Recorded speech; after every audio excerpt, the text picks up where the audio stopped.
Time. Hey everybody, I'm with Justin. His channel is Just in Time Finance, and he does a lot of things similar to me, where he kind of your finances, your health, looks at. finance. Is that your background? Yeah, I turned it off. Okay. Sorry about that. Yeah, no problem. I was trying to look for the mute button. But yeah, he tries to dig into the financials and try to really understand things. And he's kind of new, so I'm sure if you sub to him, it'll make a big difference. Do you want to introduce yourself? And if you want to tell us about anything, feel free. Yeah, sure. I'm Justin. I used to just buy stocks based on the name of the company, not really looking into a whole lot, just pretty much throwing darts, I guess. Companies at Starbucks, whatever, anything you heard of. But then I started watching channels like Scott and started learning about what goes into those companies and looking at the books and all that. And I don't know, it's pretty cool. So that's about it. Yeah. And it's learning is like investing. It's a long-term game, and you're always learning. Yeah, it gives you a little more conviction too when you're buying a stock, and you know why you bought it, and that it's easier to hold that way too. And yeah, it makes you feel better, because when it goes down, when a stock goes down, if I buy a risky stock just to test it out and it goes down a lot, I pretty much know, I bought garbage. So, but if I'm buying like a good stock and it goes down, I'm not going to sell. You might buy more, right? I know it's a market fluctuation. And that makes you feel better. Yeah, I did a video on Roblox today, and it was interesting. They have negative net income every year, but positive free cash flow, and they have a lot of free cash flow. Like, it's 600 million, which is a pretty big jump from 35 million. That's huge. Does anybody know why they would have negative free cash flow? I mean, negative net income? And it's not what you think. A lot of people might say, maybe it's an asset impairment, some type of write-off, which could give you negative net income and not affect cash flow, but it's every year. So it's, I'll just give you that hint. It's not an impairment, which would be the obvious thing. But something happens every single year. Do you know why, Justin? Have any idea why? Is it a REIT? That's why? Roblox. No, it's not a REIT. Oh. Roblox, they just where you can play the video games and buy Roblox gift cards. And yeah, I'm not sure. If any, they actually there's something called deferred revenue or unearned revenue. And this is common with Starbucks. With them too. And it really stands out with them because they're still growing. When people, I think it's because the way they account for Roblox money. Yeah, pretty much. So when people buy gift cards, which is pretty much how everybody, they don't sell really anything else besides those Roblox gift cards. I guess if you have a Roblox account, maybe you can put cash directly on your account. But I know kids buy tons of these gift cards, and they're called Robux. So they're only it's a currency that could only be used within the Roblox world. That system. So when you buy a gift card, say you buy $100 gift card for your nephew, that is cash. The company books the cash on their balance sheet, but they don't book the revenue.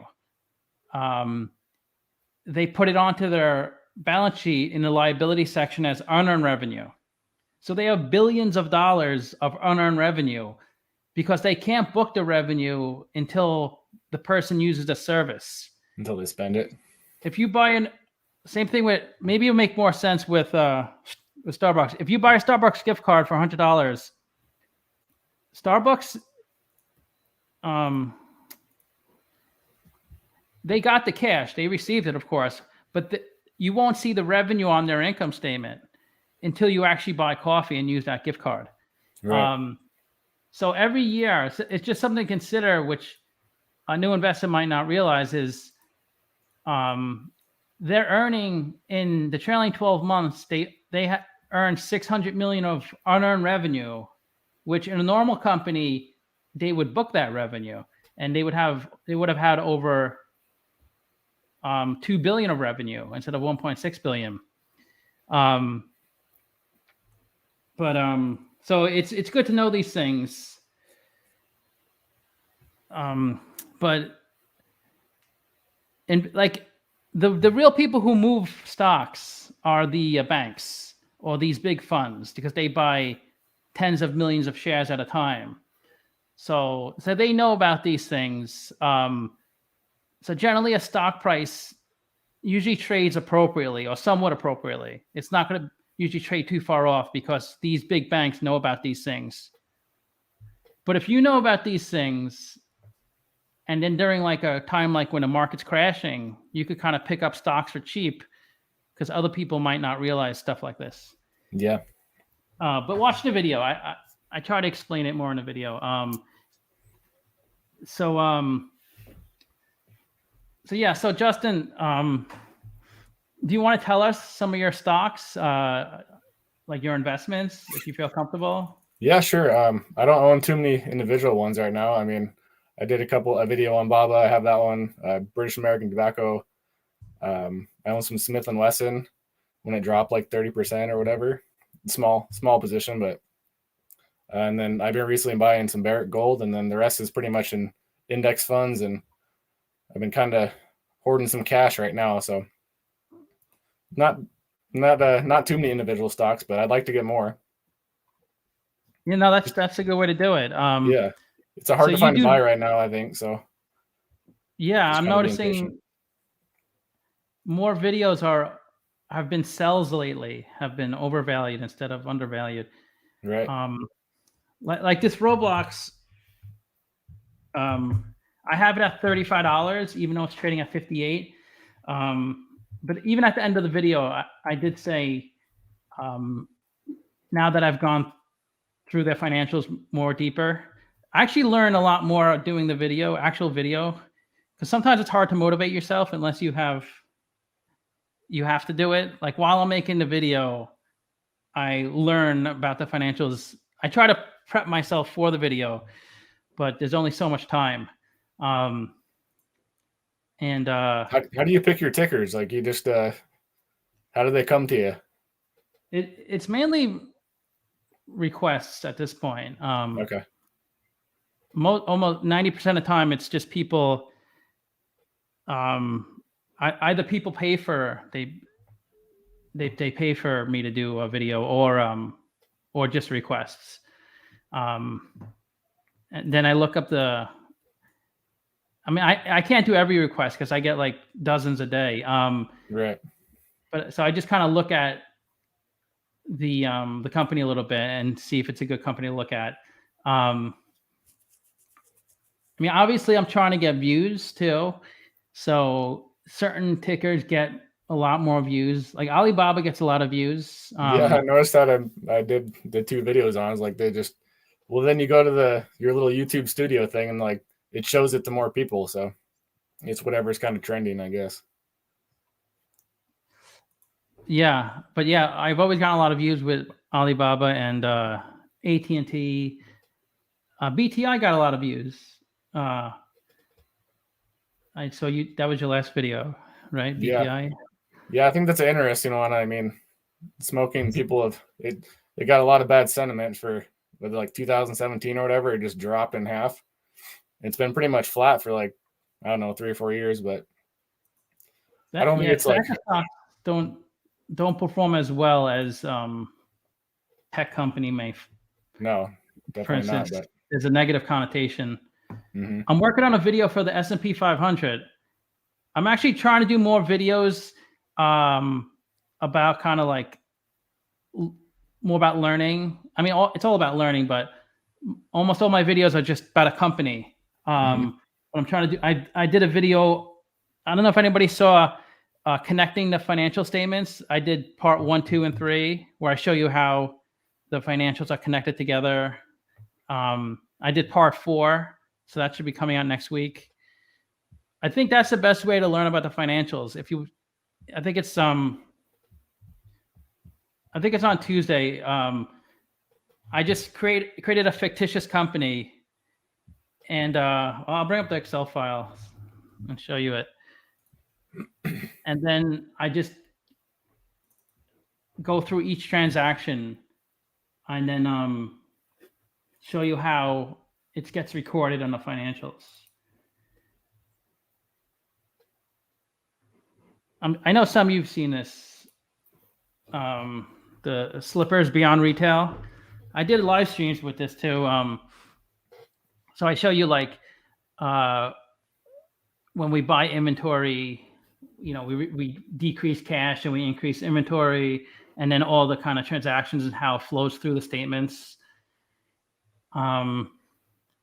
It's much more straightforward than if you did look at like a company's financials, because with the company's financials, there's like so many things on it, and it's so confusing to understand what's going on.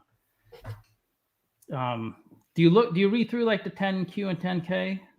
Or no, just mostly the cash flow statements and income statements. Right. But where? I mean, those are in the 10Q and 10K. You mean like you go to Yahoo Finance?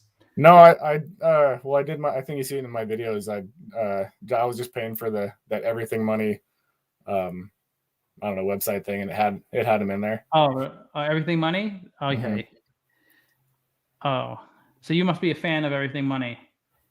Here and there, I don't know. I think the software is pretty cool. So they've kind of become the thing where they do the thing where they'll just post about the hot companies to get views kind of thing. So, but yeah, they're really entertaining and personable. Everything Money.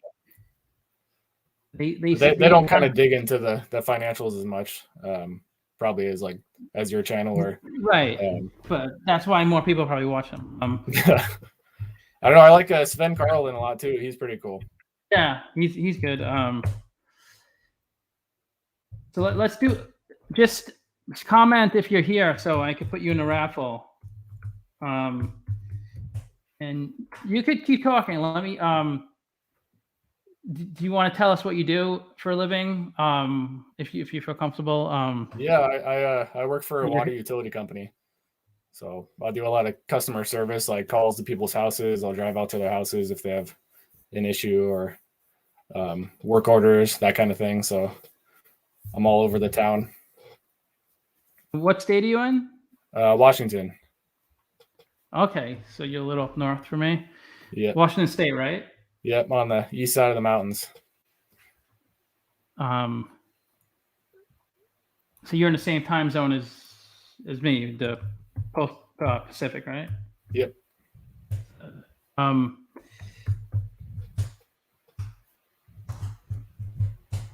Did you go to school for finance or business or no, anything like that? Or? I did. I went to school. I got an exercise science degree. Haven't used it since I've been there. I don't know. I mostly have been doing, for summer jobs, I did like outside work and construction and stuff like that, and just kind of did that sort of thing since after school. Like a lot of people, they get a degree and don't use it. So yeah, most people don't. Yeah, they get it. They do something totally different. But you looking don't really back, I wish I would have got just gone to trade school for 2 years, but hindsight's 2020. I mean, you don't really learn that much in college. It's not like when you're working on a job, you go, "Oh, I remember in school doing this." No, but you kind of have to at least if you wanted to work in like I wanted to work in finance. No one's going to hire someone with a high school degree. Right. Nowadays, I don't know. I don't mean to like knock college or anything. Like if you know what you want to do and you have like know exactly what you want to do, I think it's pretty cool. But nowadays it's more of a you're smart enough to pass the classes and get a degree type thing. At least for my view, I don't know. That's just my opinion. No, it's true. It's true. I think it used to be different, but now it's more of a no, it was a money making industry. I think. right. I mean, It's look how much expensive. college debt there is. It's crazy. Yeah, it could ruin people. Yeah. Even if you become a doctor or lawyer, which sounds great, but some of them don't make like that much money to get out of debt that quickly, and they could spend like sometimes decades Paying it off. Yeah. Yeah. I tried to pay mine off as quick as possible. So Yeah, those interest rates aren't fun. I took a while. Well, it took me 6 years, so not too bad. I only 17,000 because I went to I was in New York, so I went to like the state schools, like kind of like the UC Community school. college type thing. No, it's like the the UC. Oh, you're not California though. It's it's like Buffalo, like the University of Buffalo. Like if you live in New York, there's certain the state schools. It's much cheaper. Like it's like a fraction. Kind of like if you live in California, go to like UCLA, it's like a fraction of the price as if you lived outside of California. Right. Yeah. It's probably like that in every state. You have those state universities. $7 in a toilet these days. It's always been in the toilet. Has ever been out of the toilet? Oh, there maybe there was probably like a week or two, right? Take a look at statement cash flows on Hood. I did a video on Hood. It was really interesting. I learned a lot about about like how I didn't realize how much money they make by selling I can't remember the word. It was something it was ironically it's something Bernie Madoff came up with. The way they sell securities, if they have a large bucket of investments for one stock, they can sell it and make like a fraction of a penny for each share, and that's how they make most of their money. I forgot the word for it. Does anybody know what I'm talking about? What word? Like these brokerage houses, especially Robinhood. They make most of their money by like if I put a buy order for say Boeing for I don't know how much Boeing is trading at, say it's $50 for buy order, and then they would actually buy it for $49.90, but charge me $50, and they would make all this money. Oh yeah, exactly. Payment for order flow. Payment for order flow. That was interesting. I didn't realize. I kind of knew about that a little bit, but I didn't realize how prevalent it was with Robinhood. It kind of seems underhanded, but you got to make money, I guess. Have you ever heard of that payment for order flow? It's you probably haven't heard of it. It's kind of not that common of a term. Is that they've kind of switched to that instead of using like a management fee type thing or stuff like that on trades? No, because you don't really charge. Most of these brokers don't charge fees for buying stock. I mean, they used to like 20 years ago, right? Yeah, I used to pay to buy stocks. Right. But now,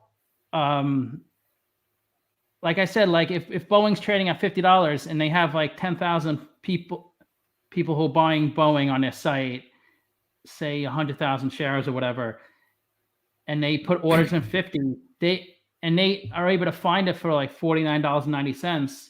They still charge me 50, and they make 10 cents every share, but they don't tell me they paid $49.90.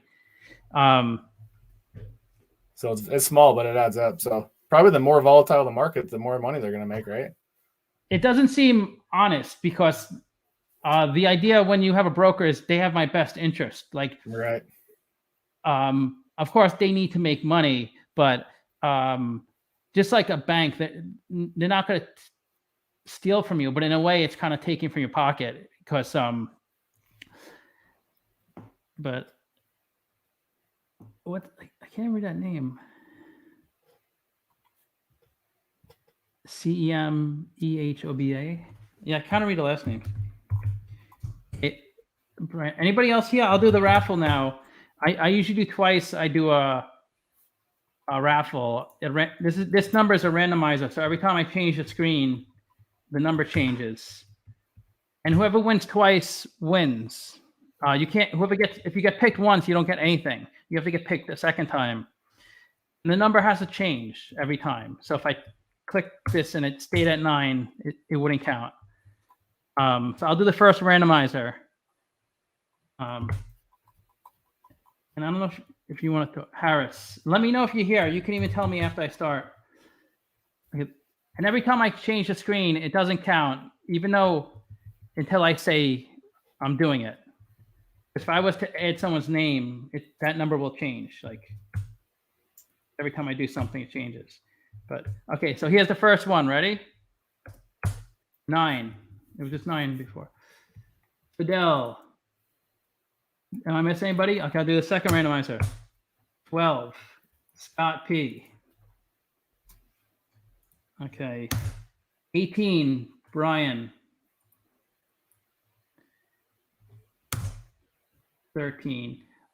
And are you going to start doing more videos? Yeah, like I said, I was just kind of evaluating my plan going forward, and probably going to go more towards like a more ETFs and stuff like that. And because I don't know, I've been pretty frugal for, I don't know. My mom taught me how to save, but never how to invest. So I've learned how to save, but so I've done pretty well as far as that goes. But so I don't really necessarily need to take a whole lot of risk and going into too many individual stocks. So maybe like 10% of my portfolio or something like that. But so I want to start learning about ETFs. And like you said, you're going to do a video on SPY.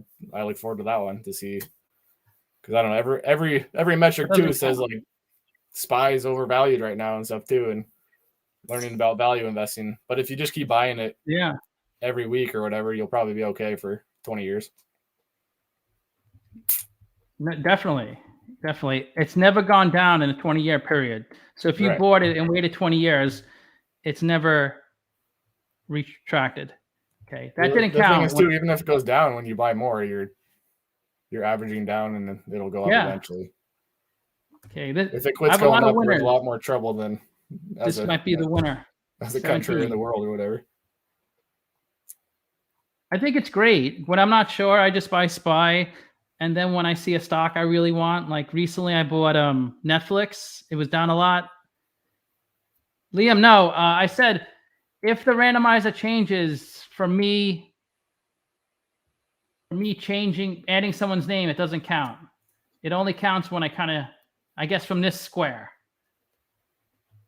Let me highlight the square. Whenever I change it using this square, because every time I change it, like if I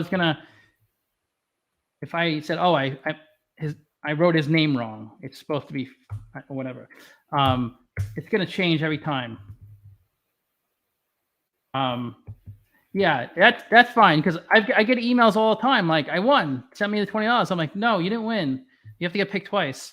Yeah, I think I did that last week. Oh, you were the one. And I feel bad. I feel like I'm trying to. Okay, this is really intense. 20. Look, this is crazy. I mean, the probability is getting pretty out there. 7. Look at this. This is nuts. SPLG instead of SPY for low expense ratio. I'm going to show you 14. Second time, Ed A to Z. He won. So I emailed $20 Amazon gift card, and it's legit. You can ask anybody. Like I pay everybody. It's not like a scam.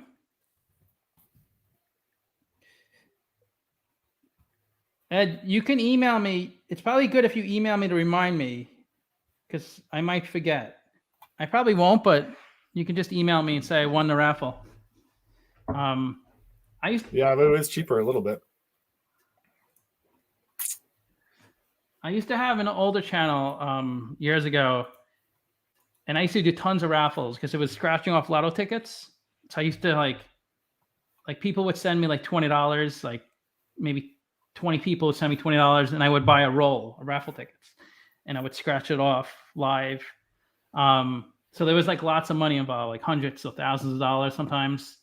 So I would always people try to scam me all the time. I won $500. Send it to me. But that hasn't happened on this channel yet. Big winner, Ed. But there is a way for me to verify the winner. Because on my old channel, like someone could just email me, say, yeah, I'm Ed A to Z. I won a raffle. Because how would I know, like, if that's him or not? Asmin. Oh, yeah, I'm gonna do a video on S&P 500. I'm gonna try to do more videos. I want to do a video. Let me see if I could explain it. Some people say if the stock is undervalued, why don't you buy it? Or like if the stock's overvalued, why don't you short it? Like you don't believe what you say. So I thought of an analogy to show you why you don't have to buy every single undervalued stock, and you don't have to sell every overvalued stock. So let's say there's a wheel with 5 sections on a wheel, and when you spin it, it could land on any section. So there's a 20% chance, right, of falling on any section, and the prize is $1 each. So let's pretend this was a casino game, and you get to choose. You could put your chip down on the $1 hole or the $2 hole. So how much money do you think the casino would charge per play, Justin, if there was such a game? So does you anybody could win know like a dollar on each hole? Yeah, you have. It's a totally even. It's just a wheel with 5 sections. How much logically would the casino charge per play? I mean, there's not one answer, but what would you say? Like 10 cents? I don't know. What? Yeah, $1.20, Ben. Right? Exactly. It has to be over $1, because they would not charge under $1, because every single. If they charge, just to say they charge $1, that means if you played infinite number of times, you would make nothing. Right? That's the point of casino. If they charged 99 cents and you played infinite number of times, you would lose everything you own. Right? And if they charged $1.01 and you played infinite times, you would win an infinite amount of money. Right? But these are really small numbers, so it's kind of hard to wrap your head around it. But let's just say they charge 50 cents per play. If you gave me 50 cents, right, and I spun the wheel, are you guaranteed to win money? Just if you played once? No. The probability is you will win, right? But it's not guaranteed. Right. There's if you played 5 times, the more you play, the more money you're gonna win. If it's 50 cents, right? Yeah. But if you played once, there's no guarantee. Same thing if it was $1.50 per spin, which would be probably what they charge in casino. Obviously, you would get your $1.50 back if you won, and then you get $1. So if you play just once, so my thing is, it's kind of like the lottery. So if it's 50 cents. If it's 75 cents per spin, then it's an undervalued game, right? It's a good value. You should definitely play the game. Most people would keep playing it, right? Because you bet 75 cents. If you win, you get your 75 cents back plus $1. if you lose, you just give them 75 cents. But this is such a small number of chances, right? What if like the lotto, let's just ignore taxes, pretend, so you get $100 billion if you win the lotto, right? Well, let's just say there's 100 billion, ways to pick the 6 numbers, right? Once the lotto, which happened plenty of times, once the jackpot breaks through 100 billion, just ignore taxes because I know it gets too confusing. Pretend it's all after taxes. Once the lotto breaks through $100 billion, the probability of you winning is more than you losing, right? But that doesn't mean you have to put your money into the lotto. Just because the game is in your favor, you're probably not going to win. Even if you spent $50,000 on tickets, you're probably going to lose $50,000 or $40,000, whatever. You probably get a few.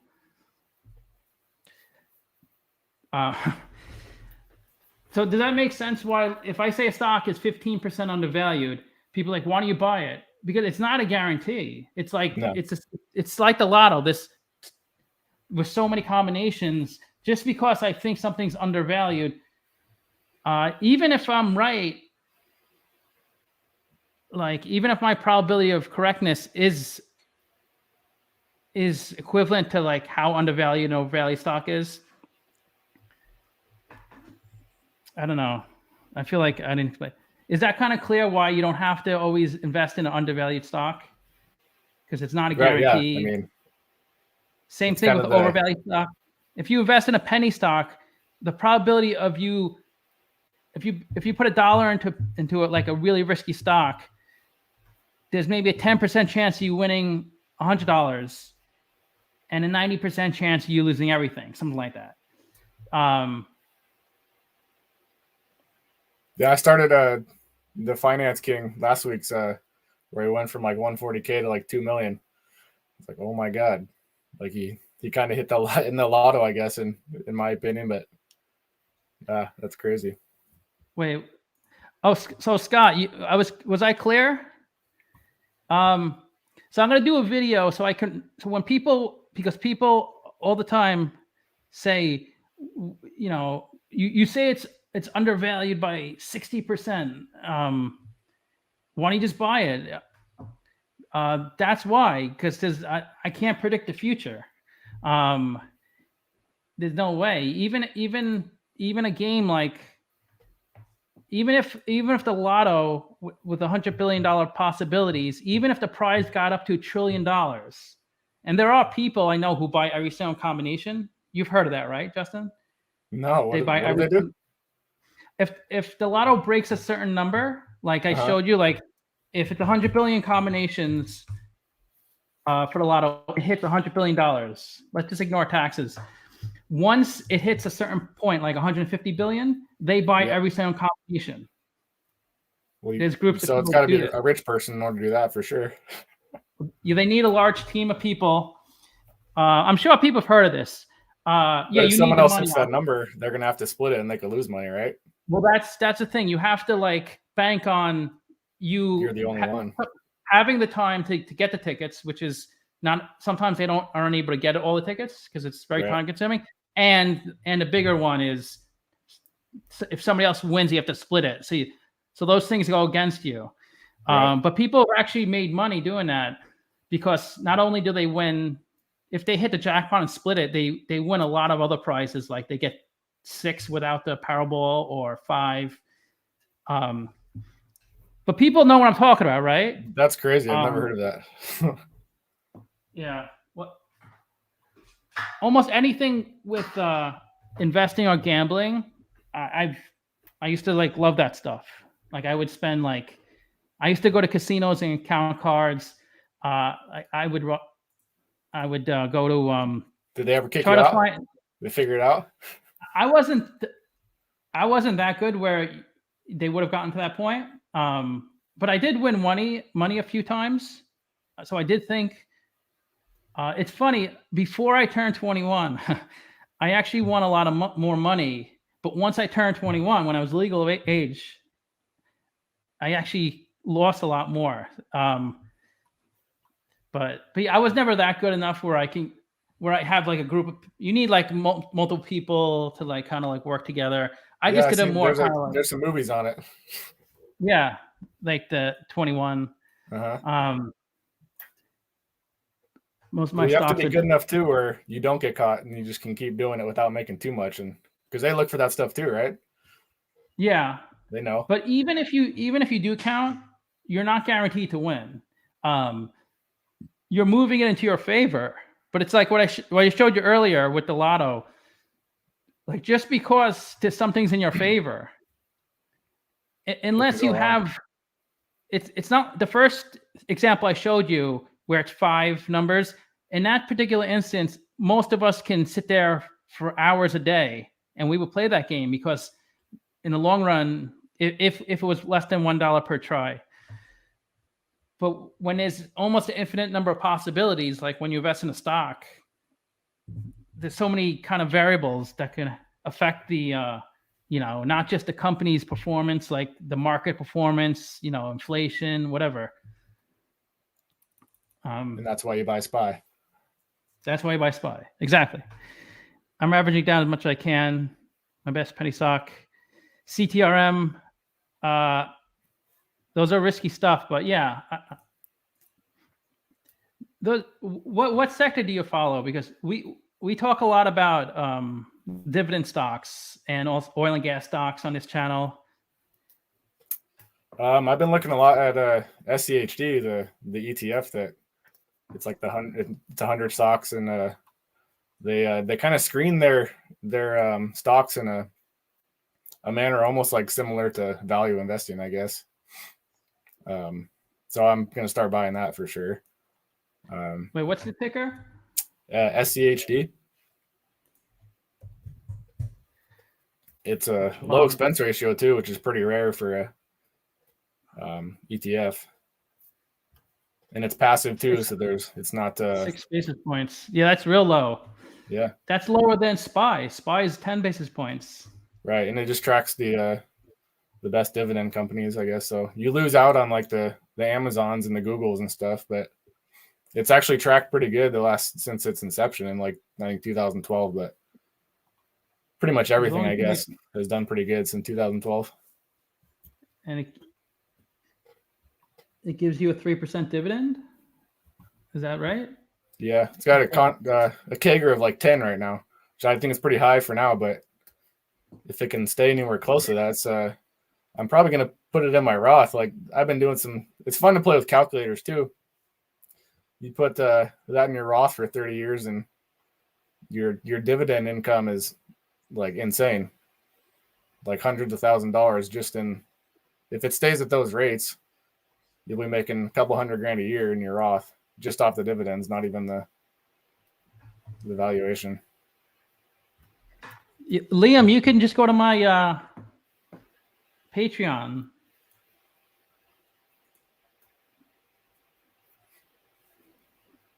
Yeah, just look for my Patreon. It's gone up. Finance King, what's up, buddy? Everybody, if you saw last week's, he was a really good. The thing I like about, I can't remember your name, Finance King, is he talks a lot. That's why I started having guests, is because I felt it was hard to keep talking. I get kind of like, I'm not that outgoing. I'm getting better, but that's the hardest part. With a video, you could kind of like you can edit it after you're done. You can edit it, yeah. But when you're live, you kind of have to keep going. That's the thing too. When I don't know, I've had the camera for like I don't know a year. And I was like, I'm gonna make them, and then it just you just got to finally do it, I guess.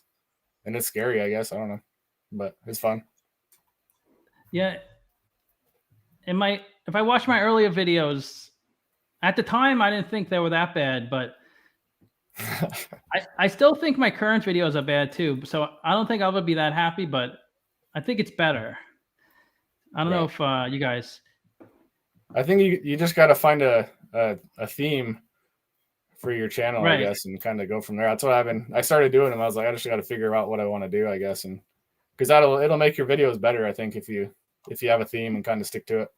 That's what I did, and it's much more comfortable that I kind of have a structure to play off of, because it's hard for me to wing it.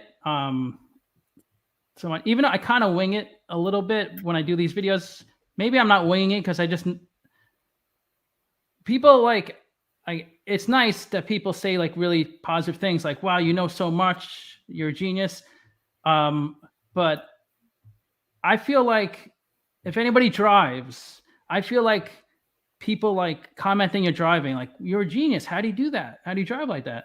That's how I feel like reading financials. Like, I just think of it as like driving. Like, you've been doing it for so long. Yeah. So it just seems so straightforward to me. But it's a new thing for a lot of people. That's the thing. Like I said before, like when I was looking at stocks, you just look at a ticker and just buy it just because. Well, this is how most people do their analysis. They look at the stock price historically. They go, okay, it's trading at all-time high, so I'm not going to buy it. And then they look at like customer. They see like, oh my God, it was trading at $15. Now it's $1. So they buy it. That's their analysis. They just look historically if the stock price is really high. Like, oh, it's cheap. Which was the stock? Somebody, I think it was Synergy. Somebody wrote, it was trading at like $200 back in 2018, something like that.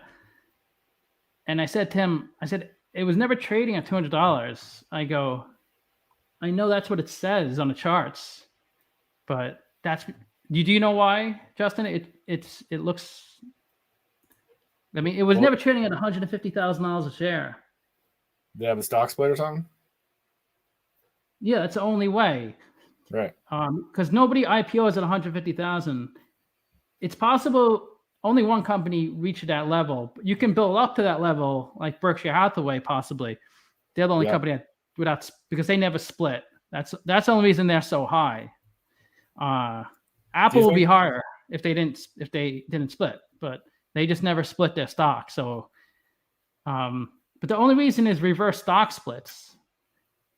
I tried to explain that to him, but I don't think he got it. Why do companies do that? Just so more people can buy it? Well, companies do a regular split, so it's affordable. Because if you own, if Apple's $30 a share and you buy 10 shares, you own $300 of Apple. But say Apple was $300 a share and you bought one share, it's the same thing, right? Yeah, it's the same. But people psychologically like 10 shares at 30 than one share at 300. So it's almost like a gimmick in a way. And some people actually can't afford 300 if they're new to investing. Most people couldn't.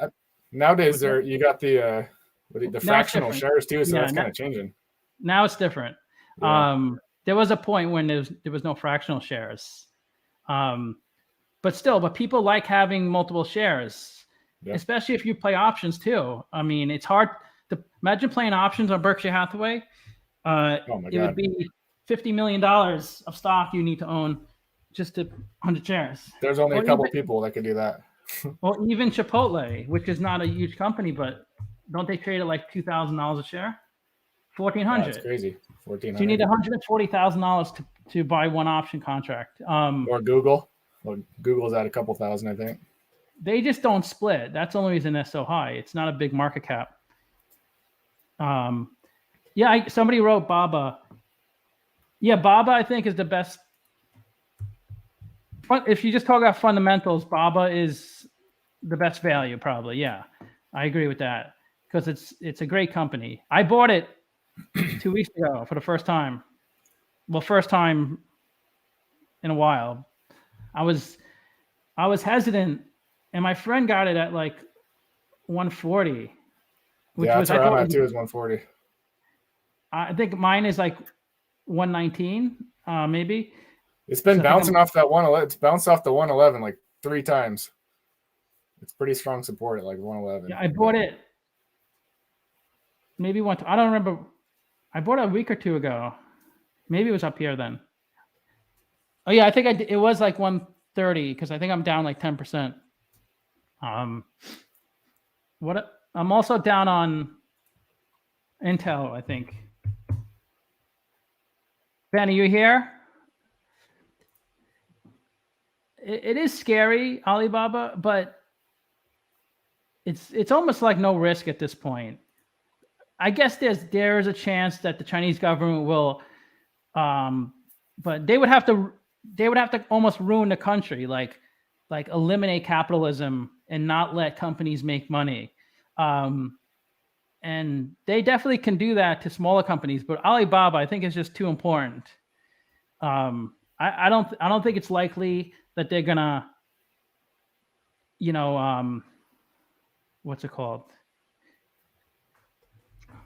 What's the word called? Let them be a monopoly. Like we have pretty much Amazon, Google, Facebook, Apple are pretty much monopolies in our country. Like, Yeah. and I don't know if it's a good thing long term for that to happen. Like they're just keep getting bigger and bigger, and pretty much they're gonna be like 50% of the supply or something like that. I don't know. It seems like the way it's going. Like they just soak up so much cash. It's crazy. Which I don't see a problem with. $90. That's pretty good. If you can grow organically or even through acquisition, I don't see a problem with being a monopoly. I guess it would be a problem if you started to. Does anybody see that show? American Greed. Was his name Martin Shkreli? He bought like a pharmaceutical company. Oh yeah. If you put it, and he took a stop. He used to like a pill was like $10, and he raised it to like $2,000 for a pill. Mm-hmm. Yeah, if you do stuff like that, if you become a monopoly, and then like people need certain things, like you need like oil. If every single gasoline went up to $10 a gallon, we would just have maybe buy a little less oil, but we need oil to live, right? And like some people need certain drugs to live, and when you're forcing them to pay like 10,000% more than you used to pay. Yeah, what he did, he would buy these kind of like dying pharmaceutical companies.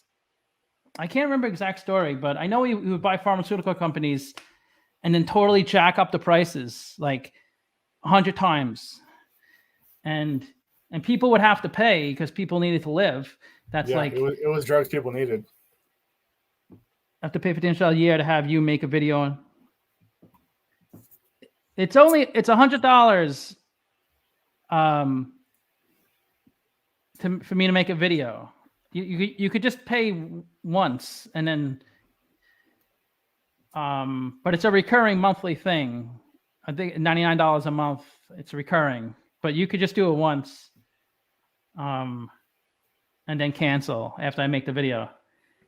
But it used to be $10 for me to make a video but it was just getting too difficult to keep up.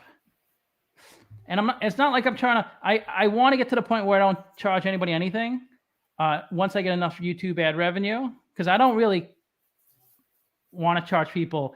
Like, it's not like the dollar is fine with me. But it does help. But anyways,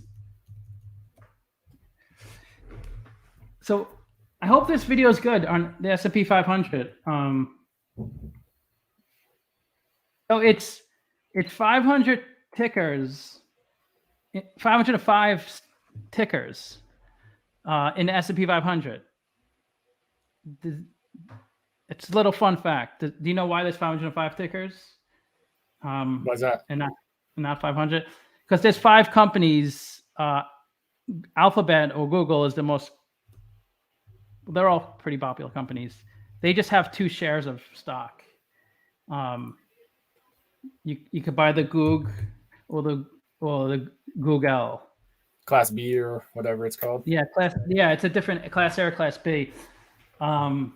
Same as Berkshire. So They have a different one. So, no, because I don't think those are. No, there's only. Why isn't Berkshire? I don't know. I thought they had a Class B too. I think I could. Okay, only the 5 companies are Alphabet, Discovery, Fox, and News Corp and Under Armour, because those are identical shares. There's no difference between A and B. Well, there, of course, the price, but you get the exact same things. The Alphabet stock or these other companies, the Class B gets no voting rights. Like if you buy GOGL, you don't have voting rights. If you buy Have you ever voted with any of your companies?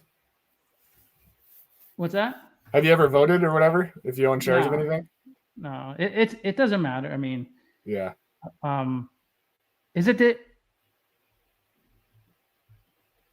Oh no, maybe. Wait, what? How many? Okay. Voting shares. Usually the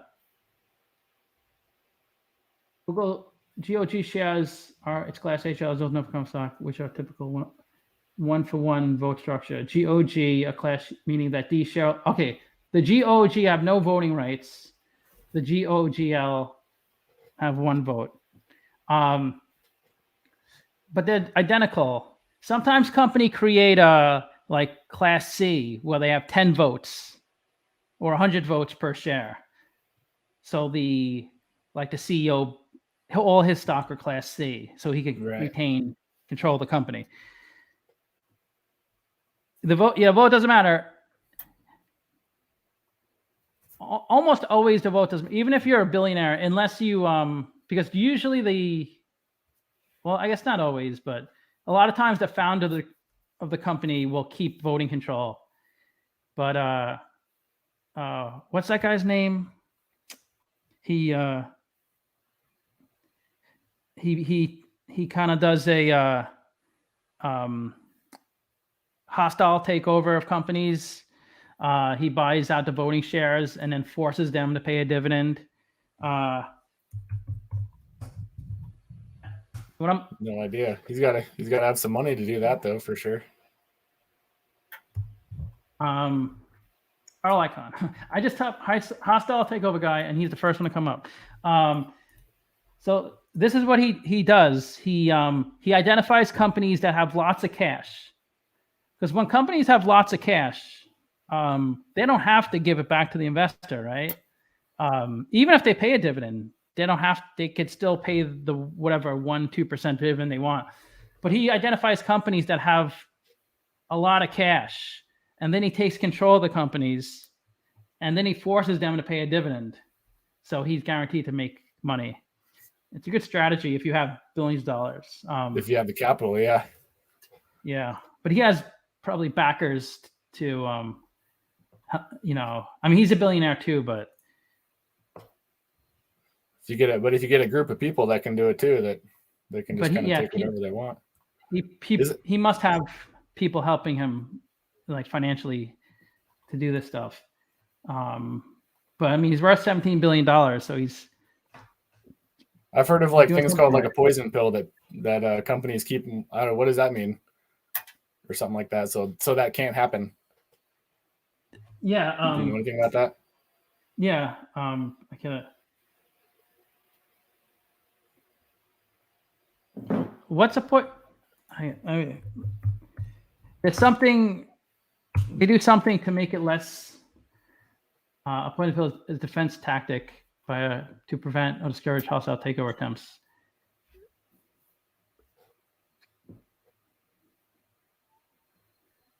Okay, yeah. Yeah, it's just something to make it less attractive for a hostile takeover. So if Carl Icahn went after a company and this company had it set up already that they can purchase shares extremely cheap, like at a huge discount, then there's no way Carl Icahn can take it over. Like, Right. because like guys like this can, like, if you have enough money, you can buy 51% of a company. But if you can set it up where if you have a poison pill, or well, these companies now, what Palantir did this. They have like 3, which was really confusing. They have like 3 shares of stock, and I think one of the shares, one of the series, I think series like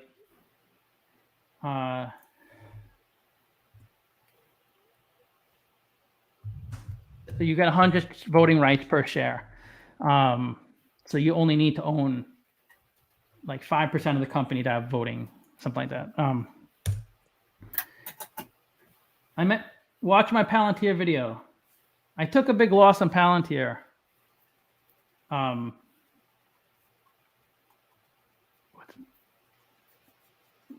just saw what's that guy's name who started PayPal, and he's one of the people who helped start Palantir. He's also an early investor in Facebook. I don't know. I can't. I have a hard time. Elon Musk, Peter Thiel. Elon Musk and Peter Thiel founded PayPal. He was one of the guys who started Peter Thiel. Yeah, Tutor. Yeah, he would help start Palantir. That's why I invested in Palantir, but it's just been getting crushed. I saw a really interesting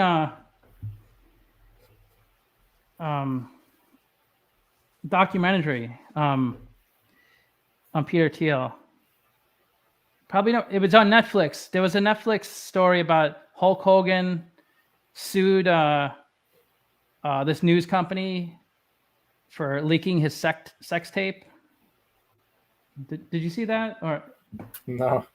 Probably not. I don't think it's.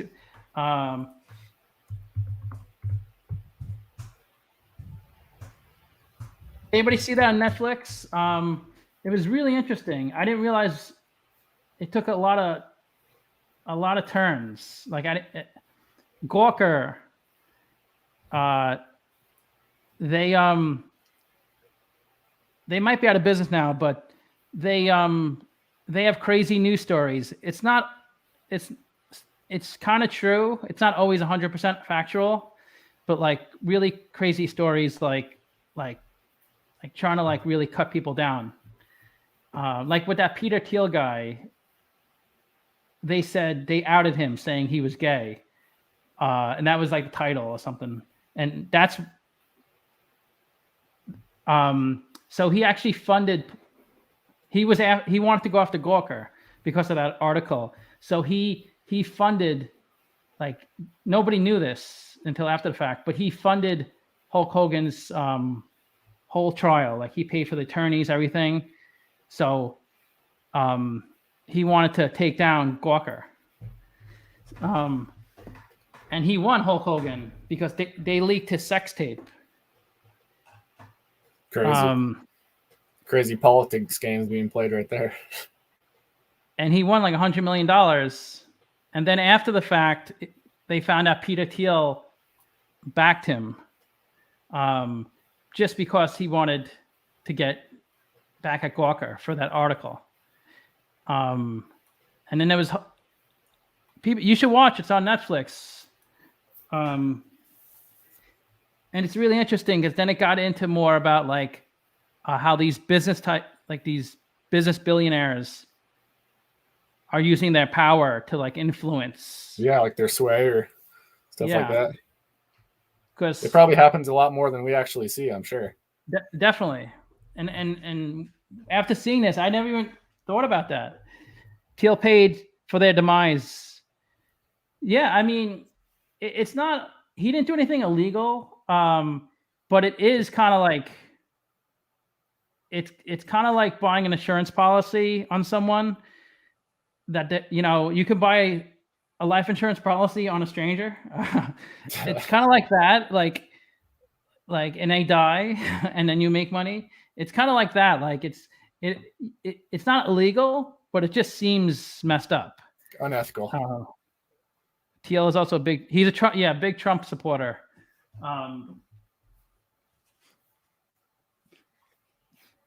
So Justin, tell us more about what direction do you want to take the channel? Because I know you're kind of new. Yeah, I think probably, I don't know, more towards like a passive approach as far as like the bulk of it, but then have a smaller, I think I want to use like M1 Finance. That way, most of my portfolio I can not touch and go over ETFs and stuff like that. Just, I don't know, you run calculators and you look at the power of compounding, like dividends or income or whatever, and it's pretty crazy as far as that goes. So that's kind of my approach. Like I've got like with my retirement accounts, I'll be good. Like in 30 years, I have no worries about that. So I kind of want to build an income stream besides my job, I guess. So I might gear towards that. But I tell people, I know it's easier said than done, but if you want to learn a lot about stock market, start a YouTube channel and make a video like every week or however much you can, because it kind of forces you to, like when you do videos, you're forced to learn about it much more than you would have. And it's interesting. A lot of these companies I haven't heard of that people tell me about, and I learn about them. I wish I never learned about Waiter because I invested in them and I lost like 50%, but to catch 22, right? Right. Yeah. I was talking about this on another stream. I almost feel like I wish I knew less sometimes about the market, because I probably would have invested in things like Tesla early on. Right. A lot of people tell me, but I feel like understanding things, like I couldn't invest in them. But I almost wish I didn't understand it that well. So if I would have invested and could have made a lot of money, but. Well, some of the books I read too, like the people that have been doing for 50 years, they've learned it's extremely hard to see, 300, 400, 500% something go up and you're sitting there in the SPY or whatever, and you get FOMO. And I think there's been a lot of that going around. Like, I think we're in a pretty crazy market right now as far as, I don't know, maybe I just don't get it, but like all the Bitcoins, like there's like 500 different coins and like NFTs and stuff that's hard to even put value on. It's like almost 5,000. That's what people are investing in. So I think it's over 4,000. How many cryptos? Is it 4,000? Yeah, it's gone up I saw it was over 4,000. 8,000.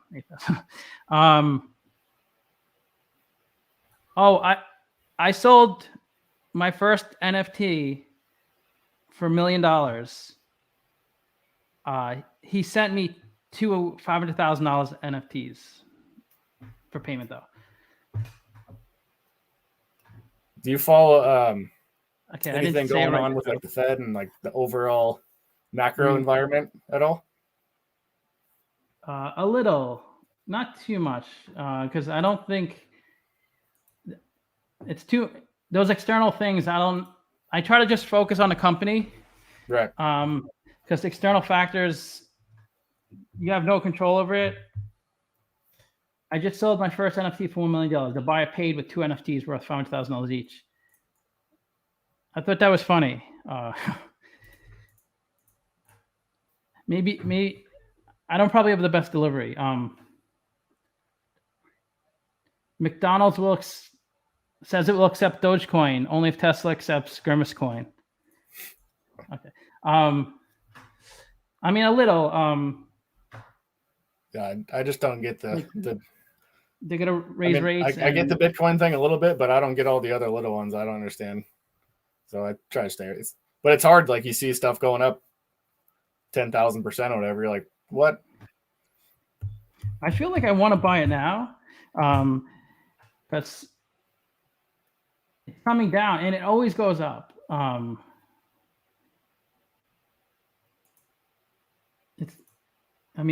It always seems to go up. I always say, here, let me go up further.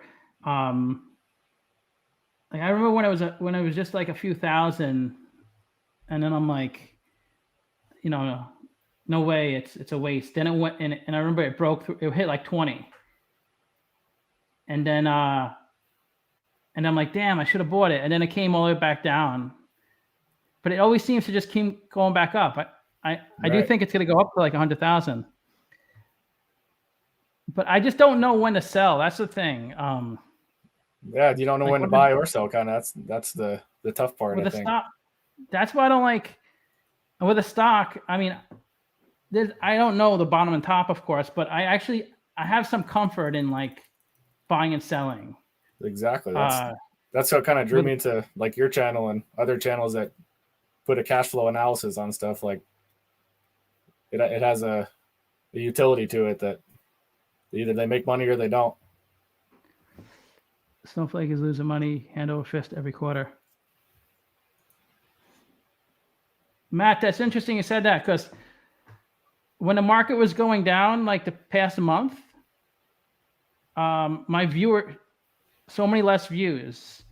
When the market was, there was like a week when the market kept going down, like every day, maybe the week, and the views went down a lot. And I was like, really?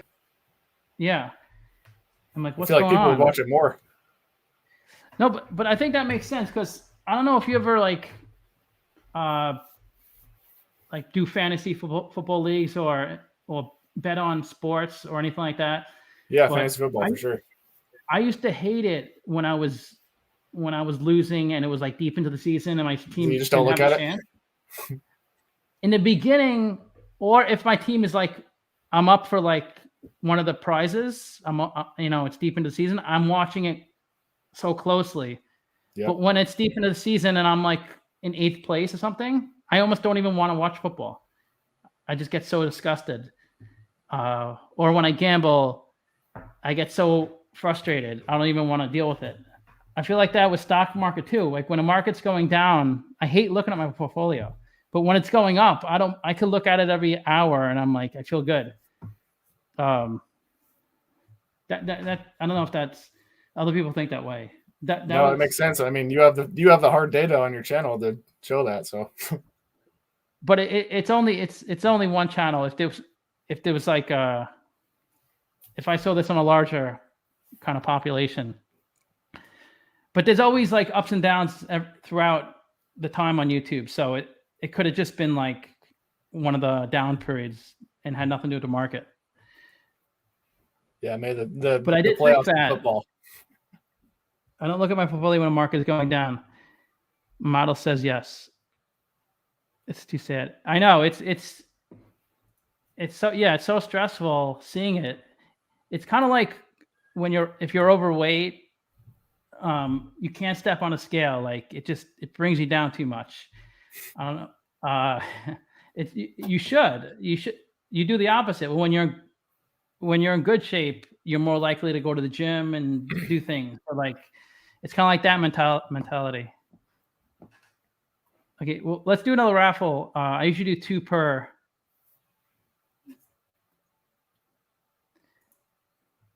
Where is it? Does everybody like this new thing I'm doing for the company comparison? This company actually gave me a free kind of like free subscription to their site, businessquant.com. So I'm able to pull all the companies. Like in the past, it was just I would only pull from my spreadsheet. So this is much better, so we could see everybody, not just It seems like you're starting to get more offers and stuff. I remember I saw the post you did a little while, like a week or two ago, but about that offer for, it wasn't a very good trade-off, but what was it? You had like an offer to do a collaboration or something like that, but you had to pay for it. Oh, yeah, that was a scam. It was a scam, yeah. No, it wasn't a scam. No? I think it was, but it was just ridiculous that I would pay money. I mean, I don't blame him, because I'm sure you want money. Everybody wants to make money on that channel, but Right. I don't know who would fall for that. It was way too much money. I could kind of see if it was a couple $100, but why would I spend that much money? Because it wouldn't lead to much. Right. It's not like Risk you're going to reward, get, man. you're not going to get 1,000 subs after this video, you know? You might get like 10, 20, but it's not worth financially. Even if I had 100,000 subs, financially, it's not really worth the amount. Well, it seems like you're growing just the way you're doing it. So that's good right there. Yeah, that's the better way to grow, is to earn it. Because I remember on my old channel, I tried to get views like cheating. I would like post videos like that weren't part of my channel, like trending videos. Right. And I would get all these new subs, but nobody watch any other video of mine. So it didn't actually help. Yeah. I think it's also too, once you hit a certain, I don't know what the number is, but eventually you hit a number and you can just put out pretty much any video and you'll get 10,000 views. I don't know what it is, but yeah, like I used to compound interest with views. Right. Yeah. In the beginning, it used to be like 50 views a video. Like I would put out, that would be my goal, hit 50. Then eventually it was 100. Now I'm like at 1,000. So yeah, it does go up. Like there are some videos where I might get 10,000 views, and other videos where I never hit 1,000. But yeah, generally, I definitely agree with that. It's pretty. Let me know if you hear. What's that? I was gonna say it's just pretty genius of Google to people do all the work, and they pay them, but they don't have to put any money into, like, I don't know. Netflix has to pay for all the production and this and that for all their shows and their movies, but YouTube just gets it from ordinary people. Yeah, it's probably great margins. I mean, they do have to maintain the server. Like it's got to be really expensive, because there's so much content, and it doesn't ever. I don't ever remember it crashing. Like they must spend a ton of money just to make sure the site runs smoothly. Just smooth. Yep. That's why Zoom went, because that was the only video conferencing thing that didn't crash during COVID. Now Zoom is back down to where it was pre-COVID. That's crazy. There's a ton of stocks that have skyrocketed during that, and they're coming to Peloton or whatever. Everyone bought Peloton, and now it's. Well, that's a garbage company to begin with. Yeah. At least Zoom was a good company. I mean, Peloton is it's not terrible, but it's just one product, and it's actually not even that good of a product, because, I mean, who actually uses exercise bikes? Like 1 out of every 50 people gets a lot of use out of it. Like it's probably like Netflix. If you buy Netflix, you're probably getting a ton of use out of it for $10 a month. Yeah. It's probably like a pretty high percentage of people use it a lot. Where if you buy an exercise bike, after 2 months, you're probably not going to use it. I mean, you should, but. Yeah, they thought everyone was going to have the subscription or this and that. That's really the difference. Yeah, that subscription model. And it makes sense, because that's how you make money, but not with that. Gyms, that's a good thing for a gym, because there's so many options. And there's a lot of people who are willing to pay $20 a month, even though they never go. Yep. Look at the ARC ETF versus Berkshire Hathaway. Well, Look ARK's been where getting hammered. ARK, it was up. It was triple Berkshire Hathaway, like the growth. Yeah. And now they're even.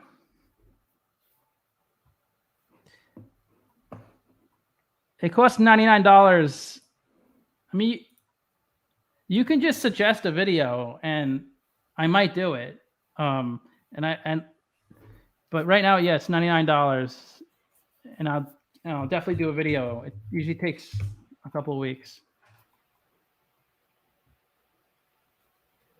You feel bad for Kathy? Why? Kathy's rich. She's making money regardless of where. That's a nice thing about being in her position. Yep. It's kind of like being a casino. She doesn't take any risk. It's not like her money is part of. I'm sure she has some in the portfolio, but like when you see Kramer or something, and they give out all these crappy stock picks. Well, the same thing with me. I can't invest in 1,000 stocks, and I'm just trying to give you the information, but and I don't really promote, but like there's some people who promote stocks a lot, especially him, because he's probably getting paid by those companies, but they're not investing in those stocks because he knows it's entertainment. Yeah. Like a Peloton. A lot of people, I don't know if you're part of any Facebook groups, a lot of people saying, oh, I'm down 80% on AMC, or I'm down like 90% on these penny stocks, because they think that's what you're supposed to buy. Yep. God. Yeah, I've lost money in the past on those too. Is like, that's like, I mean, in a way, that's kind of how you learn, I guess. I don't know. It's the best. Yeah, it's the best way to learn. It's an expensive lesson sometimes, but that's how I learn options. I definitely lost money, but yeah, you learn so much by doing it. I mean, you don't want to lose too much where it's going to affect you. Like you can't pay the rent, but yeah, but I kind of regret some things. Oh yeah. Well, of course I regret a lot of things, but like the waiter thing, like I knew better. Of course, like when you buy something and it goes up a lot, you go, I'm a smart guy. I know what I'm doing. And then when it goes down a lot, you're like, oh, I'm so, I knew it. I knew I shouldn't have bought it. I don't know why, it's always like that, right? Well, sometimes you don't sell it when it goes a lot up too. So it goes back down and you're like, dang it. That's the thing. You buy a stock, you spend $1,000, and then if it hits $1,500 your investment, a lot of people would sell. Like they see a 50% return. And if you don't sell, a lot of people and say it went down to like 1,200, you're probably not going to sell because it just a couple of weeks ago was 1,500. So you're like, right. I can't sell because I could have sold at 1,500, and then it goes down to 900. And like now I can't sell because I don't want to lose money. But the thing is, even if I told you a stock that's going to go up 500x, but you have to wait 25 years, you're not going to do it. Like if Amazon, I told you about Amazon or any of those stocks, because Tesla was such a fast ride, but who could have sat on Amazon for 20 years and waited? Even if you had 10,000 in like 99 and say it was 100,000. I mean, at one point it was down to like probably 2,000, I think, in the .com. Mm-hmm. And then then dropped like 90% or something. After a few years, you went from 10,000 to like 18,000, and then you're like, oh, this is awesome. After like a year, I'm up 80%, and then it goes down to like 2,000. Then you're probably like miserable. If you can wait it out, and then it goes back up to like say 20,000, you probably would sell it because you don't want to risk going back to 2,000 because you remembered how miserable you were. Mm-hmm. But then if you just wait another like a year or 2 years, then it goes up to 100,000.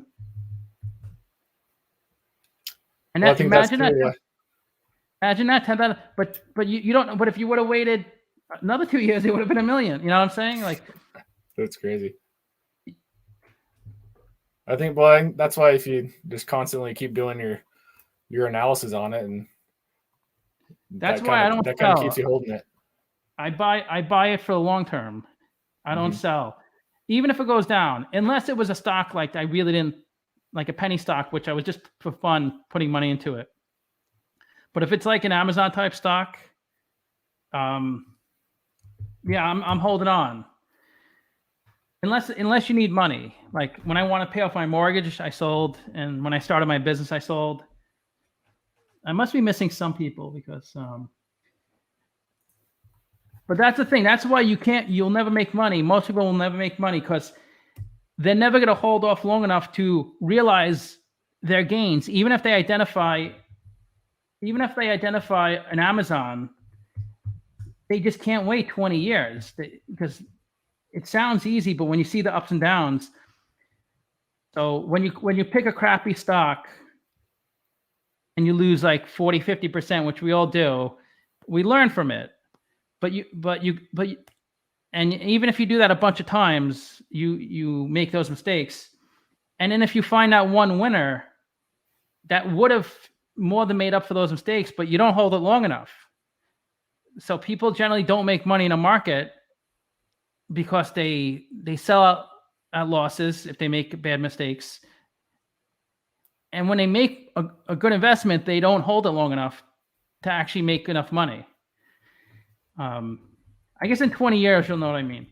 Yeah, I kind of get it. I mean, yeah, that's why I'm gearing towards more ETFs, I guess, because it's more of a long-term thing. It's easier because you're holding multiple companies. You're not just holding one. You're like, oh, if one of your companies in your ETF goes down, you're like, oh, whatever, it doesn't matter. There's 100 more to make up for it, or Yeah, that's the safest way to go. ETFs, and then if you want to do a lot of deep analysis on a stock, obviously, like if something happens, like if I do a lot of work on a stock and I find out like the CEO is arrested for, DUI or something, like something really devious, like, he murdered somebody. I don't know, something really bad. Like I'm probably not gonna hold, or like the company is selling a product that's starting to become obsolete, and I kind of see like, if you sell VCRs, you probably, and it's DR2000, you probably don't have much of a future. Right. So you don't have to hold it forever, but okay. That's it. Well, that's kind of the thing about the tobacco company I own. Like, they're obviously they've been losing customers in that department for a real long time, but I think just their pricing power, and I think they're going to be a cannabis company of some sort in 20 years. So it might make up for it, it might not. So you kind of just have to. But I think the stock is cheap enough to where you can for me anyway, take that risk or something like that. So you can now do like a risk reward thing too, like if it's cheap enough. I mean, honestly, if they can pay that dividend in 10 years, I'm pretty much at cost basis anyway. So I look at it that way too. Something like that. There's no.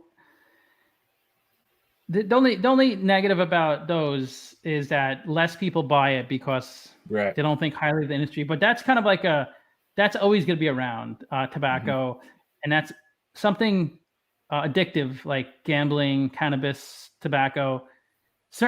Those will be around. Even oil in our lifetime. Don't worry, it's not like oil is going to be obsolete. No. Our economy is run around it. So like almost. Plastic, all that stuff. Every country, and especially developing countries, they're more reliant. Like they can't afford to build infrastructure for electric vehicles. Like there's no way. Right. Percentage-wise, the number of EVs in the U.S. is much higher than probably any country. So, and we are really relying on oil. Who else is here? Did I miss anybody? Matt Hansen. There's 33 people in the chat, but I only have Ed.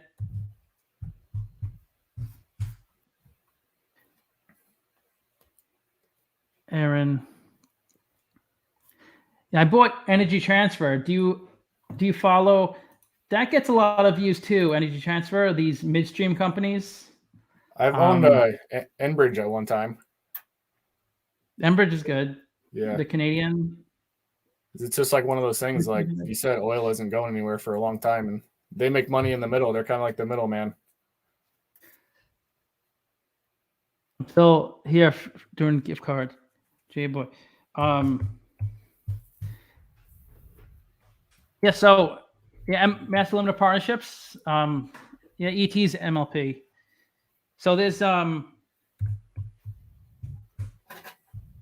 midstream and downstream, but they use this in all industries, not just oil and gas, but I think it's more common in oil and gas. So the upstream is like the very first part of the oil process. That's the exploration.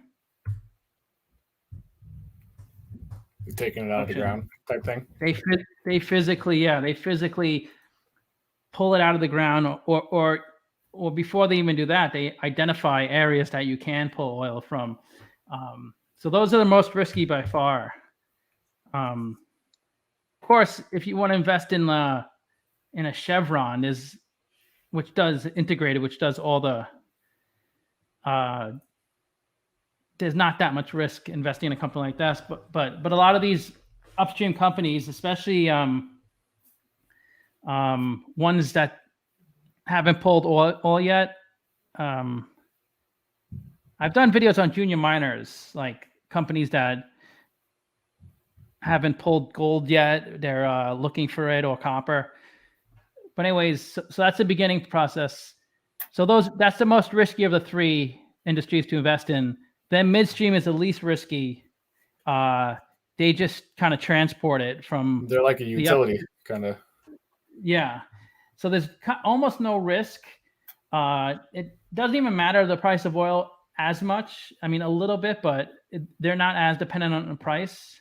Of course, they are a little bit because the people paying them are dependent on it. But they pay a good dividend midstream. Of course, upstream has the most upside potential because there's more risk. But that's like saying all low PEs perform, worse than high PEs, or vice versa. Right. Did they talk about that in the book? I remember reading that in the Berkshire Hathaway book about how. Did you read that one? That book Warren Buffett always suggests? No, but I guess I should if I haven't. What's that book? Warren Buffett always said his favorite book, The Intelligent Investor. No, I haven't. I remember reading that. That's the only thing I kind of. It's so boring reading books. I don't know. I have a really hard time, but I do remember that when he was talking about. You would assume a high PE company would have more growth. Their stock price would go up more than a low PE company, which makes sense, right? Mm-hmm. But I remember he was talking about in the book how they tracked it, where there was instances where low PE companies had more growth. No. Okay, let's do the first randomizer. Agav. Security analysis. Yeah, I've heard of that book too. If anybody's here, because it's 36, I don't think I've ever hit 40 people before.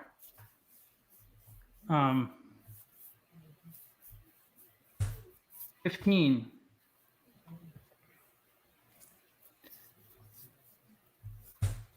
Five.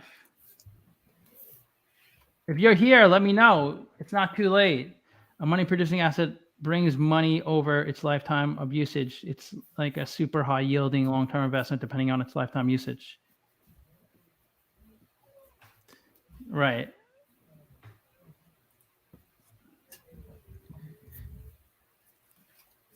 TJS Kelly, common stocks and uncommon profits is good. Translate. I mean, is anybody like me? I just get so bored, and I know you should read it. Like you should read; it's good for you. But I almost can't learn that way. I have like watching YouTube videos or Investopedia. I learn so much more. You're a visual learner, or maybe audio learner. I deleted it. So Upstream. They may talk about this. I remember I was reading through a 10K on a cannabis company. They use the same thing. A good way to remember it, because I had a hard time remembering this stuff. When you hear downstream is close to us, it's the closest. What's the term for downstream? Like. So what, like the gas stations? Refining. That's I always forget that word. So that's the closest to us. Like when we get the oil, that's more about like, because when companies pull oil, like if there's a company like physically going into the ocean and pulling oil beneath the ocean floor, or going to the rock and pulling oil, and then they have a contract with Energy Transfer, and Energy Transfer gets the oil and sends it through pipeline to a downstream company, say Shell or BP. It's actually, the oil is useless. You can't do anything with it in its natural form. It serves no purpose. So they have to refine it. It's kind of like pure alcohol. I don't know if that's a good analogy, but yeah. So it's really useless. It has to be refined, and the downstream companies are the ones who generally do that, and they refine it, or I don't know how they do it exactly, and they turn it into either jet fuel for airplanes or regular gasoline for us. And then there's unleaded, there's super, there's all the stages. So they're the ones who convert it to a fuel that we can use. And there's other things. It's used in like motor oil or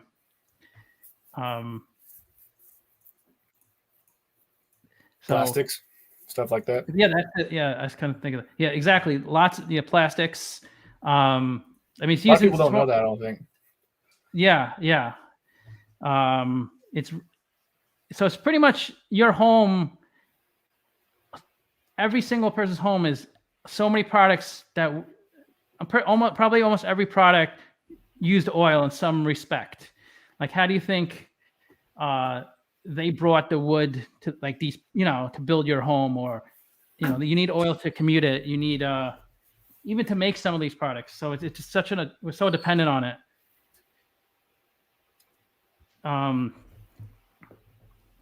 So we're close to the downstream portion of the process. So downstream is less risky than upstream, but more risky than midstream. Because they have to sell it to us or whoever. And of course there's demand for it, but there's volatility. Midstream, there's really no risk. They just have to transport it from one party to another. And a lot of times these companies like Energy Transfer, they have contracts in place. Regardless of the price of oil, they're going to get paid to deliver the oil from one party to another. Do you invest in like in any shipping, any vessel companies that ship oil? No, but I watched the live stream you had with I can't remember his name, but the channel that focused on that. So, I mean, that's kind of the same idea as oil, right? Like you got to take all the products, and I mean, we get most of our stuff from China or whatever. Like you have to have those ships, so they're gonna make money. Yeah. They kind of have the monopoly on the market, I guess. Yeah. Stockaholics. Stockaholics, yeah. I learned a lot from his channel because, and when I first did these, like Synergy, and Castor Maritime, I understood the financials enough, but I didn't really understand like the nuances of like shipping oil by vessel. But it's really interesting. So you should watch that guy's channel. If you'd learn a lot about, it's really about supply demand. That's why I don't think I would invest in like marine shipping companies, but it's just so volatile. And then one. Was it 15 twice in a row? Did anybody see that? Was it 15 before I changed it? Because it has to change. I think it might have been 15 twice. I'll keep going. 5. Oh, he won. I'm going to watch the video later. Everybody watch the video. Let me know. Rewind the video. Let me know. Did it change? Was it 15 before I...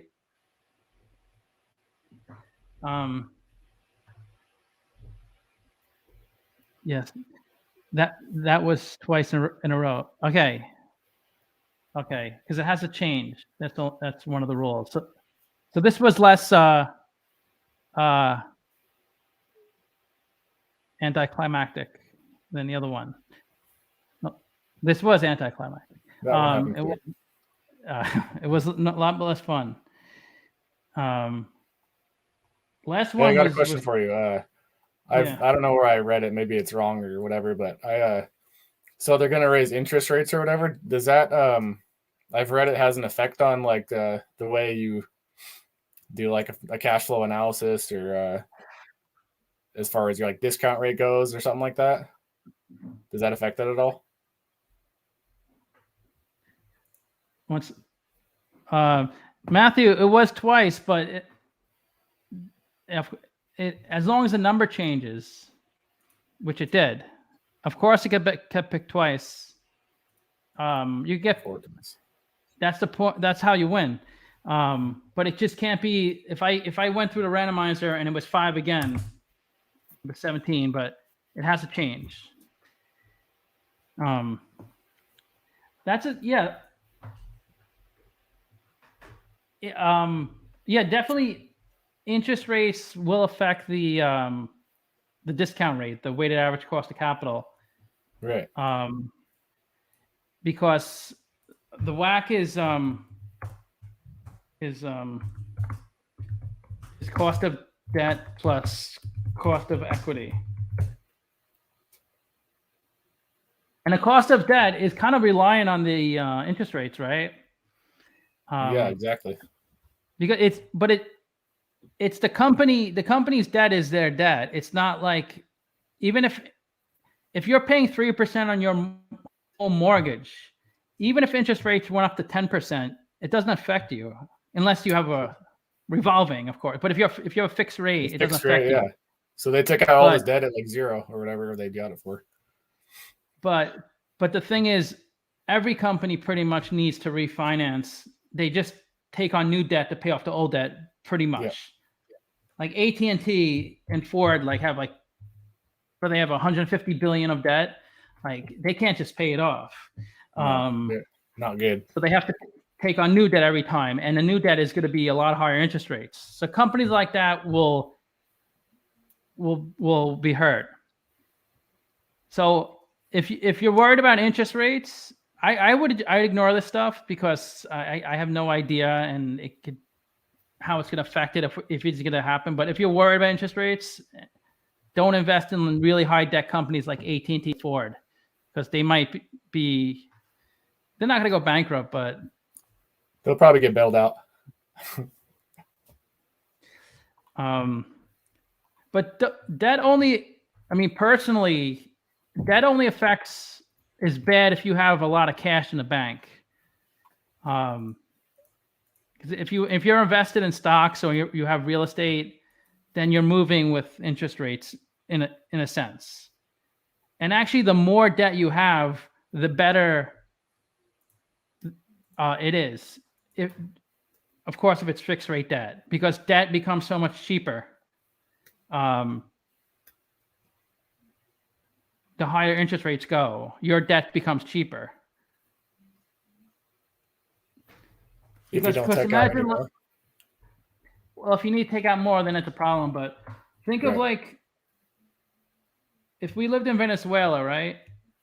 And that's like every day. It's like a bread costs $10 today, and tomorrow it costs $100, and after that, day after that, like it's just crazy. Their inflation. Could you imagine, like, if you had a $500,000 debt on your home? If inflation got so crazy, you know, everybody would have to make more money, right? So $500,000 would be like a loaf of bread in Venezuela. One day it's to buy a home. The next day it's $500,000 nothing. Like in Germany during World War II. Well, isn't that why like all these bigger companies they're buying up real estate and all that stuff? Like it's the way where inflation goes. That's a pretty good investment as far as that goes, because real estate uses a lot of debt. Real estate is good if you if rates go up a lot. Even if rates don't go up, real estate's still good. But if rates go up a lot, you want to own like a stock or real estate. You just don't want to have cash, pretty much, Right. because it's just a tax on savings. That's all it is. Because your bank account will never go up. Like if inflation got crazy. I mean, it's not going to get like it is in Venezuela, but if inflation got crazy, like 10%, you're not going to be making 10% more in your savings account. Your savings is pretty much going to be flat. So it's really just a tax on savings. You should probably get more money at your job because everything's going up. You should. You should, theoretically. But that's like now. It's getting hard to for small businesses to pay employees, because even working in a supermarket, you get like $15, $16. Right. Yeah. Well, yeah. In Washington, I think the minimum wage is like 13, 14 or whatever. In Seattle, I think it was like 15 or 16, something like that. And that was like 3 or 4 years ago. Yeah. I mean, I sold my business recently. But yeah, and I've always paid high, like a pretty good premium to minimum wage. I was just a little more generous than most other companies that did what I did. If you're still on the call, he knows what I mean. What kind of business did you have? It was a franchise. It was called Mathnasium. They have them in your town. They have it everywhere. They just tutor kids in math. Okay. Yeah, tutoring kids in math. So I did that for 10 years. I worked on Wall Street for 13 years. Then I quit, and I did that business for 10 years, and then I retired. That's nice. I don't know if I'm gonna stay retired. Oh, really? I work a lot more. I work a lot more than I did. I only work 3 hours a day, 5 days a week when I owned the business at the last couple of years, because I kind of had it where I had someone managing it, so I only went in for a couple hours a day, maybe 3 hours a day. But I work a lot more now. Doing YouTube? Being retired. Because it's like an all-day thing almost. I still made a video a day. What would you want to start doing? This is what I... you said you weren't gonna be retired no more, so but doing this. No, I don't know. I'll probably end up opening another business. I'm definitely not going to do anything for probably 2 years, but I think that's probably the most likely thing. I actually have another business that I bought with my wife, but she runs it. That we've got to franchise that business. So that I guess that's probably something I might do. And quite different. Would you ever do YouTube stuff about the starting businesses? Yeah, I think that would fit the channel. Yeah, I mean, when you start a business, you really gotta know the numbers and stuff like that. So, I mean, unless you pay someone to look at the numbers, I guess, accountant or whatever. No, I knew it inside and out, the numbers. That's what, that's kind of my thing. So it wasn't like what's it called? But I did a live stream after I sold it, and I kind of showed everybody kind of like how much I made, and but yeah, I tracked my margins and everything. But it was all in an Excel spreadsheet. It really didn't take more than like an hour a month or 2 hours a month to keep track of that. It was pretty easy. You just got to be organized, right? Exactly. If you're organized, and it's not with QuickBooks, it was pretty easy because you log everything into QuickBooks, so you can just pull everything from there. It's already. I mean, it's not as flexible. QuickBooks, Excel is much more easy to work with. Do you have a? So whack. This is a big thing, and I think this is the most confusing thing for me is the whack. Whenever I do, because I could say with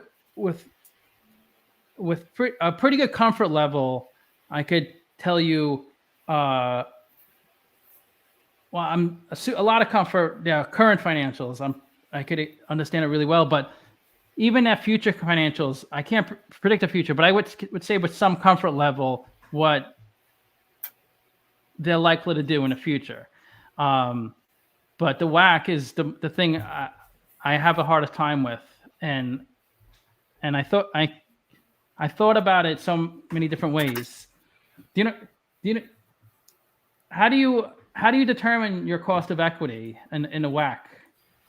Do you have a way to do that? Do you know what I'm talking about when I say whack? Not really. I mean, I just hear you say it, and I don't really understand the meaning behind it. But I mean, I kind of get it. But the weighted average cost of capital. So the easiest way to explain it is if you took a loan, say you took a $10,000 loan, kind of start a business. You could just do a side hustle, like you just wanted to buy like a stand or something and sell something or whatever you want. It doesn't have to be a huge business. You took a $10,000 loan from the bank, and they said you have to pay us 10% interest. So you have to pay them $1,000 a year. So every month you have to just send them a check for $83. And they could say it's there forever, unless you want to pay it down. You could pay it down anytime, but you got to pay $83 a month in perpetuity. Unless you pay off, then you could lower your interest rate. right. So that's your whack in this particular instance. It's 10%. That's your cost of capital. So if you take that $10,000 and you buy like say you buy like cell phones and you resell them, like you're very handy, so you can fix anything like little defects and sell them. So you spend $10,000 and you buy cell phones. You have to make $1,000 on that initial for at least to break even. A year. Yeah. A year, yeah. if you make more than that, so if you use $10,000 and in the course of a year, like when a year is over, if you have $11,000, you broke even from your investment. Anything over $11,000, you're profitable. Anything below $11,000, you're losing money. So that's your cost of capital. But it's very complicated, right? Because now you got to build in your time, and like, how do you value that? And then if you have other expenses too, and all these things, you have to build into it. So it's pretty straightforward when you take a loan, right? Because there's an interest rate on the loan, and you have to beat that for it to be worthwhile. Because if every year you just make $1,000 a year, it's like you're working for nothing, pretty much. Yeah, it's free. You have to pay the bank. The bank's of course, making money. you have to live too, so you have to like think about these things as well. But with the WACC, what makes it confusing is you have to look at the company's cost of debt, which is pretty much the interest rate they pay on the debt, and a cost of equity, which is the cost to sell stock. Like, because every time they issue stock, it's dilutive to the company, and they'd have to make that decision if they need $1 billion. Do they issue debt, or do they just sell more stock? What would be better? Do you have? Depends what the stock price is, right? Yeah, that's one part, right? Let me know what you guys think, because this is how you understand the WACC. Because I was trying to explain it to somebody, and it was almost like I said, it's almost like philosophical, the WACC. Once you really understand it, and I'll show you why. Like, it's almost kind of like not number sense. Yeah. So how do you value? Because you know what the bank's going to charge you. If you're Berkshire Hathaway, they're charging you 3% or 2% because you have almost no credit risk. But if you're what's a penny stock that's out there that you're familiar with? Are you familiar with like I don't follow penny AITF? stocks at all. What these crappy penny stocks that have a 50 million market cap, they have to pay like 15% interest on the debt. Right, because they're more at risk to not pay it back. It's to so get back that 10,000. In their case, it may make sense for them to issue stock. In Berkshire Hathaway, pretty much debt is cheaper than equity in most companies. Debt is almost always cheaper than issuing stock. But how do you value? Oh, do I see how you analyze your small business when you sold it? How do you value the cost of equity? It's so confusing to try to understand how to value cost of equity. There's a really simple approach. The capital asset pricing model. You guys probably know about the CAPM, right? It was I mean, it may not look simple, but it's pretty.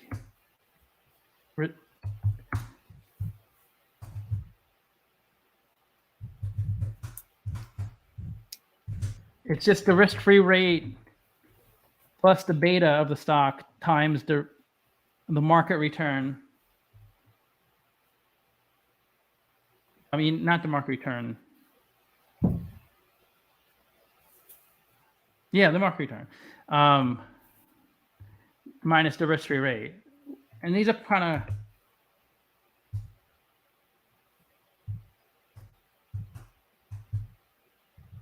I usually just use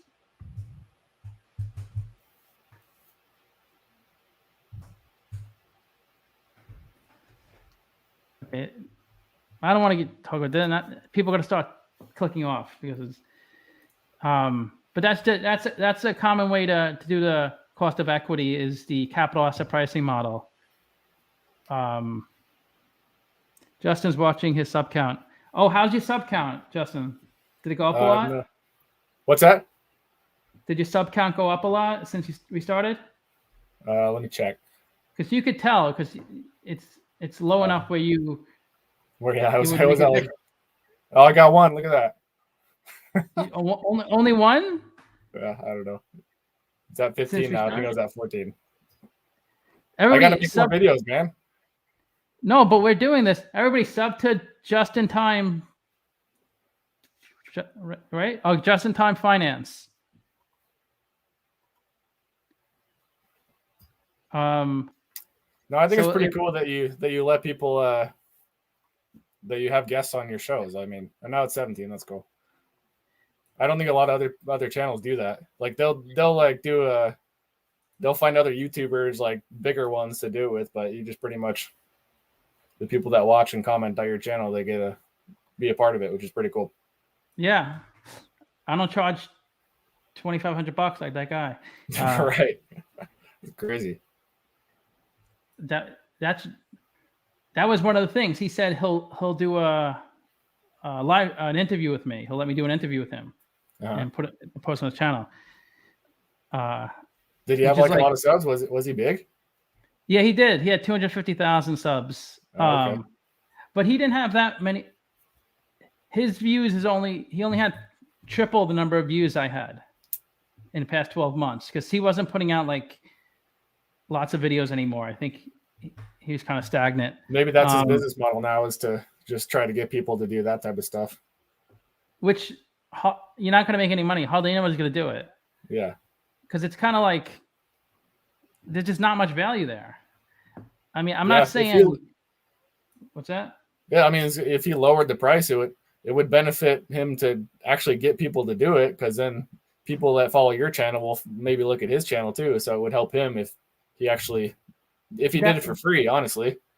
That's exactly, yeah, because it's he just had to spend an hour to get a little visibility. That's the whole point. So nobody should be charging. No. I mean, I guess I could kind of, if he was super busy, like he was like a lawyer, or I don't know, if he had own a bunch of businesses, like I could kind of just see where I may have to pay him a few $100s, but not a couple grand. Yeah. I mean, I probably should. Yeah. It should be kind of like this, unless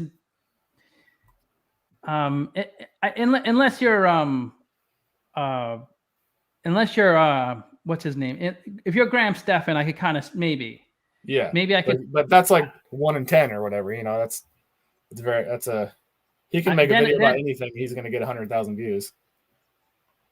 There's maybe then I could see $1,000 actually being worth it. Right.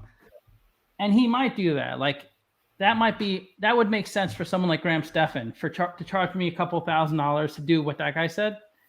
Not what this, but that's probably not even worth it for him, because I mean, he makes so much anyway that it's not worth his time to make $1,000. That's true. Even Graham Stephan, like the amount of money he makes, unless he was just more of a favor. Right. Well, that's he does collabs with like his other I don't know. There's like the Andre Jick guy. They made their own channel for where they just do. So they're making other channels too. That's the thing. They're making like multiple channels and getting the views on each one. Yeah, they're on the level. But I don't learn a whole lot from them. I mean, originally I kind of did, but now it's more like entertainment. Well, that's how. Yeah, those are the people that get the most views, because it has to be light. Like it's not really light on my channel. It's kind of a real like it's like going to school. Like it's not meant to like for fun, even though it's a more serious. Well, it's fun when you make money. Yeah, exactly. So it's a lot smaller. And meet Kevin. It's like I wouldn't. I'm not gonna bash anybody. I wouldn't say but they don't provide any I talked about that guy Stockaholics, who has I don't even know how many subs, maybe a few thousand, 2,000-3,000. I don't know, but I learned 100 times more than Meet Kevin. Right. He's pretty much just a news channel. There's nothing wrong with what they do, because if I could do what they do, I would do it. I just can't. I don't have that kind of personality, and this is. But yeah, but you this, and some of the stuff they say, if you want to learn, but people like it because they feel they're learning. It's kind of like watching Jim Cramer TV. Yeah, Kramer. It's fun, because he's funny, and you feel like you're learning, so you do it. I don't know if he teaches you the right stuff though. No. He's better than Meet Kevin, that's for sure. But yeah, you're not gonna. That's not a good. If you're looking to make money and learn, yeah, that's not what. Good. Okay, thanks a lot for coming, Sahaj. Yeah, everybody sub to Justin. What are you up to now? Sub count. Let's see. Hang on. 21. 21. It's like a 50%. Right. ROI, baby. Okay, this is actually a lot longer than I usually do. Yeah, I guess you want to end it here, unless you want to. No, that's cool. Yeah, this is fun. Yeah, thanks for coming, and everybody make sure. I did watch one of his videos. I'll admit, I didn't do as much due diligence as I should have, but he actually does dig into the numbers, and he gives you value. Unlike a lot most people, they just talk news stories, which is there's no problem with that. It's good to learn about that stuff too, but you're not. It's anybody can figure that stuff out. Can read a news story, but to learn about financial. So yeah, definitely check out Justin's channel. You'll learn a little bit. Did you ever find that article? Okay. Well, I'm gonna close out. All right. Thanks, Scott. Thanks, everybody. Thanks a lot, Justin, and everybody. I'll see you around. See you next Saturday.